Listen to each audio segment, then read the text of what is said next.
हरे कृष्ण दोस्तों, मैं हूं अनुज शर्मा।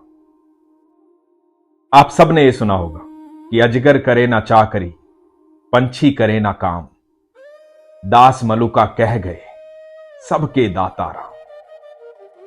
ये ऐसे ही नहीं बोला गया है, ये जिन्होंने बोला है आज उनका प्रसंग आपको सुनाता हूं। सेठ मलुक व्यापारी थे, भगवान में कम विश्वास था।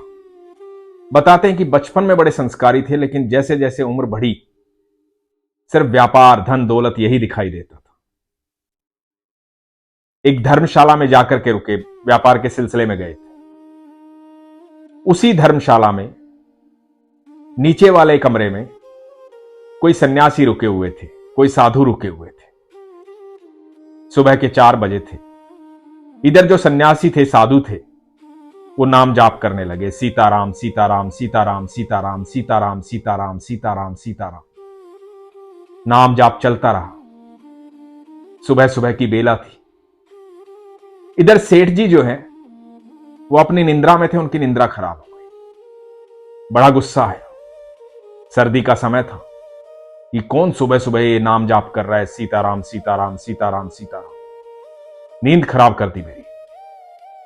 लेकिन ये साधु जो है लगातार नाम जाप कर रहे थे, सीताराम सीताराम सीताराम सीताराम। सुबह हुई। सेठ जी पता करने आए कि कौन है ये, क्यों शोर मचा रखा है यहां। पता लगा एक सन्यासी, एक साधु है, उनके पास गए। बोले कि क्यों महाराज ये सुबह सुबह आप नाम जाप कर रहे हो, सीताराम सीताराम सीताराम सीताराम, क्या होगा इससे? मेरी नींद खराब कर दी आपने। ये सुबह सुबह आराम करने का समय होता है। आराम से उठो, खाओ पियो, मस्त रहो। सुबह 4 बजे उठ करके कौन सीताराम सीताराम करता है? पूरा दिन पड़ा है, जो करना है करो। सारा मूड खराब कर दिया सुबह सुबह। महाराज बोले कि बेटा, ये खान पान, जीवन की सारी व्यवस्थाएं उन भगवान की वजह से ही तो हैं, श्री राम की वजह से ही तो हैं, ईश्वर की वजह से ही तो हैं। यदि वही किसी को खान पान और व्यवस्थाएं नहीं देंगे तो फिर कैसे दिनचर्या चलेगी, कैसे पूरा दिन आराम से कटेगा? उनके बिना तो कुछ भी संभव नहीं। तो सेठ ने कहा कि अच्छा, तो आप ये कह रहे हो कि आपके नाम जपने से ही आपकी दिनचर्या चलती है, सारी व्यवस्थाएं होती है। कुछ भी मन में आता है कुछ भी कह देते हो अपनी सहूलियत के लिए। कुछ काम धंधा आपको करना नहीं है, नाम जाप करना है, बस ये ढोंग करना है, कुछ काम धंधा नहीं करना है आपको। ऐसे ही व्यवस्थाएं नहीं बनती, काम धंधा करना होता है, मेहनत करनी होती है। जब मेहनत करते हैं ना तो आपका भाग्य चमकता है, धन आता है, उससे व्यवस्थाएं बनती है। नाम जाप करने से व्यवस्थाएं नहीं बनती। तो महाराज ने बड़े शांत स्वभाव से कहा कि सारी व्यवस्थाएं नाम जाप करने से ही बनती है। जो भोजन हम करते हैं वो ईश्वर ही हमें देते हैं, तभी हम कर पाते हैं। तो सेठ जी बोले कि ठीक है, तो मैं तुम्हें 24 घंटे का समय देता हूं। मेरी नजर में तो भगवान होता नहीं, लेकिन यदि तुम कहते हो कि भगवान होता है और वही सब कुछ देता है, तो मैं 24 घंटे का समय देता हूं। 24 घंटे में अपने भगवान को बोले कि मुझे भोजन करवाए, मैं कुछ भी नहीं करूं। यदि तुम्हारे भगवान ने मुझे भोजन करवा दिया तो मैं जिंदगी भर के लिए तुम्हारा शिष्य बन जाऊं, और यदि भगवान ने भोजन नहीं करवाया तो तुम मेरे शिष्य बन जाना। तो महाराज ने कहा कि ठीक है, जैसी आपकी इच्छा ऐसा कर लीजिए। अब सेठ जी ने सोचा कि मैं यहां रहूंगा तो भोजन को देख करके इच्छा जागृत होगी, भूख लगेगी, क्या पता मैं भोजन कर ही लूं, या कोई आकर के कुछ भी दे जाएगा, प्रसाद दे जाएगा, कुछ भी दे जाएगा और मैं गलती से खा ही लूं। तो एकांत में चला जाता हूं, एकांत में जाऊंगा जहां कोई भोजन ना दे पाए, और 24 घंटे बाद मिलता हूं इनसे और फिर बताता हूं। इधर महाराज जो है अपने ईश्वर को याद कर रहे हैं, कह रहे हैं प्रभु इसे सद्बुद्धि दे, इसे समझा प्रभु, कि सबका दाता तू ही है, तू ही सबको देता है। इसका शिष्य नहीं बनना प्रभु, मुझे आपकी शरण में रहना है। ये साधु प्रार्थना कर रहे हैं भगवान से। इधर जो सेठ जी हैं वो जंगल में चले गए हैं। वहां से थोड़ा सा दूर एक पेड़ पर जाकर के, बड़ के पेड़ पर जाकर के बैठ जाते कि यहां बैठा रहूंगा। अब यहां कहां से खाना आएगा, कौन खाना खिलाएगा? कल जब पूरे 24 घंटे बीत जाएंगे तब जाऊंगा और फिर बताऊंगा कि देखो कुछ नहीं दिया तुम्हारे भगवान ने, अब बन जाओ शिष्य। इधर ये पेड़ पे बैठे हुए हैं। थोड़ी देर बाद क्या देखते हैं, कुछ बंजारे आए। उन बंजारों ने वहां पर अपना भोजन तैयार करना शुरू किया। थोड़ी देर के लिए विश्राम के लिए रुके थे। बंजारे तो ऐसे ही होते हैं, कभी कहीं कभी कहीं। तो उस पेड़ के नीचे वो अपना भोजन तैयार करने लगे और भोजन तैयार होने लगा। इधर ये सेठ बैठे हुए हैं। इन्होंने कहा कि कुछ भी हो जाए नीचे नहीं उतरूंगा, कितनी भी अच्छी खुशबू आए भोजन नहीं करूंगा। और जब भोजन मैं ही नहीं करना चाहूंगा तो मुझे कौन करवा सकता है?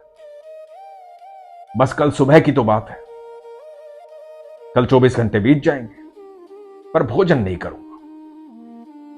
इधर बंजारों का भोजन तैयार हुआ और दूर से आवाज आई कि जैसे बहुत सारे घोड़े आ रहे हैं। पुराना जमाना था, डाकू इस तरह से आते थे, डकैत इस तरह से आते थे। बंजारों ने सोचा कि डकैत आ गए हैं, डाकू आ गए। वो अपना सामान उठा करके भाग गए। भोजन वहीं रह गया। पीछे से डकैत आ गए, बहुत सारे घोड़े आ गए। डकैतों ने देखा कि यहां तो भोजन तैयार रखा हुआ।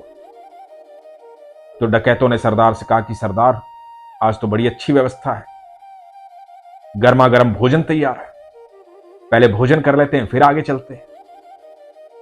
तो सरदार ने कहा कि नहीं, ये कोई जाल बिछाया गया है, किसी ने हमारे खिलाफ जाल बिछाया है।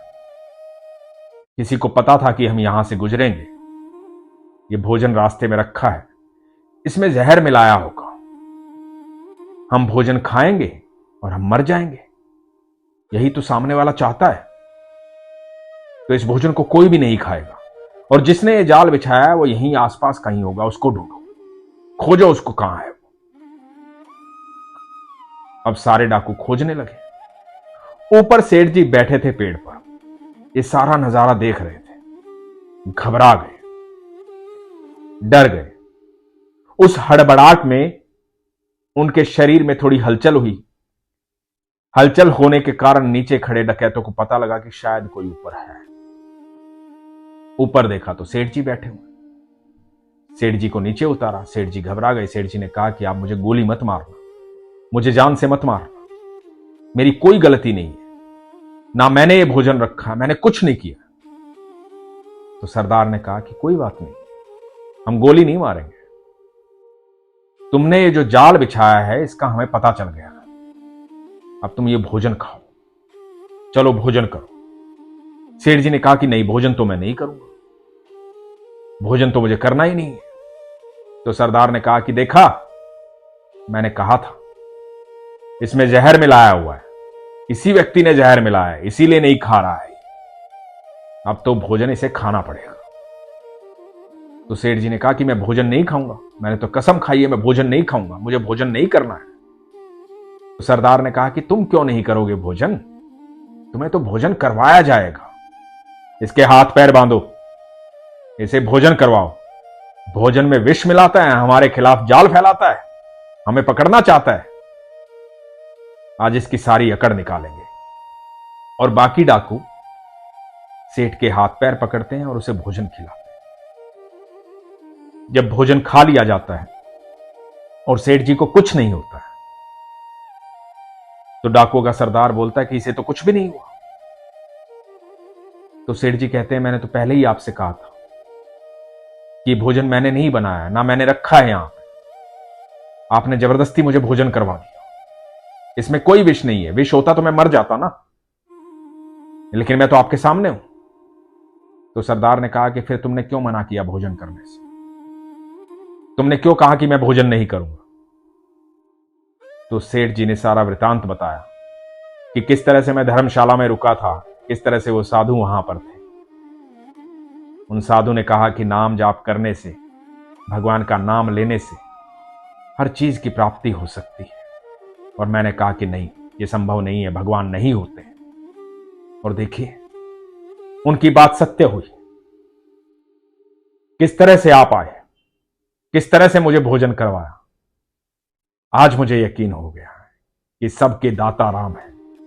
अजगर करे ना चाकरी, पंछी करे ना काम, दास मलुका कह गए सबके दाता राम। ये सेठ जी संत मलुक दास जी थे, भगवान के अनन्य भक्त। बताते हैं कि 108 साल तक इस धरती पर रहे, बहुत कुछ लिखा, भगवान के अनन्य भक्त हुए, ईश्वर से बेहद प्रेम करते थे। एक नाम जाप करने की बहस पर पूरा जीवन बदल गया। जो लोग ये कहते हैं ना कि भगवान का नाम लेने से, आराधना करने से कुछ नहीं होता, उनको मैं कहता हूं, एक बार विश्वास करके तो देखो। आपका नाम जाप करने से आपके शरीर की ऊर्जा सकारात्मक हो जाती है। सिर्फ आपकी ऊर्जा सकारात्मक नहीं होती, आपके आसपास की ऊर्जा बदल जाती है। और जब आपके आसपास की ऊर्जा बदल जाती है तो ऐसी कोई चीज नहीं होती जो असंभव होती है। क्योंकि मेरे ईश्वर के शब्दकोश में असंभव शब्द ही नहीं। आपने कभी सोचा है कि जंगलों में इतने बड़े बड़े पेड़ लगे होते हैं, बड़े तरीके से लगे होते हैं, कौन आकर के उनको जल देता है? जितने भी जीव इस अनंत ब्रह्मांड में है ना, एक छोटी सी चींटी, उसकी जो पदचाप होती है ना, वो जब चलती है और जो आहट होती है चींटी की पदचाप, उसे भी सुनता है मेरा ठाकुर। एक बार विश्वास करके देखो। और जिस दिन आप विश्वास करना शुरू कर देंगे ना, आपके जीवन में पल प्रतिपल चमत्कार होने शुरू हो जाएंगे। क्योंकि चमत्कार तो हर पल हो ही रहे हैं, लेकिन आंखों के सामने अविश्वास का पर्दा है। जैसे ही अविश्वास का पर्दा हटेगा और विश्वास नेत्रों में जागृत होगा, मन में जागृत होगा, आपकी दृष्टि में वो क्षमता आ जाएगी कि आपको ये सारे चमत्कार दिखाई देने शुरू हो जाएंगे। एक अदृश्य शक्ति आपके चारों तरफ एक घेरा बना देगी, जिससे आप सुरक्षित रहेंगे। इतनी सकारात्मक ऊर्जा का प्रवाह आपके शरीर से होगा, आपकी वाणी से होगा, कि लोगों के जीवन बदलने शुरू हो जाएंगे। आपके चेहरे पर एक अद्भुत तेज आएगा, आपकी ऊर्जा में वो क्षमता आ जाएगी कि आपसे मिलकर के कितना भी नकारात्मक व्यक्ति हो, वो सकारात्मक हो जाएगा। क्योंकि जब आप ईश्वर के करीब जाते हैं तो ईश्वर की ऊर्जा से जुड़ जाते हैं, आप ईश्वर के प्रिय हो जाते हैं। ईश्वर आपको सारी क्षमताएं प्रदान करते हैं। इसलिए एक बार विश्वास करके देखिए, फिर देखिए हर पल चमत्कार। इसीलिए हमेशा कहता हूं, अपने विश्वास को मजबूत रखिए, अपना ख्याल रखिए। हरे कृष्ण।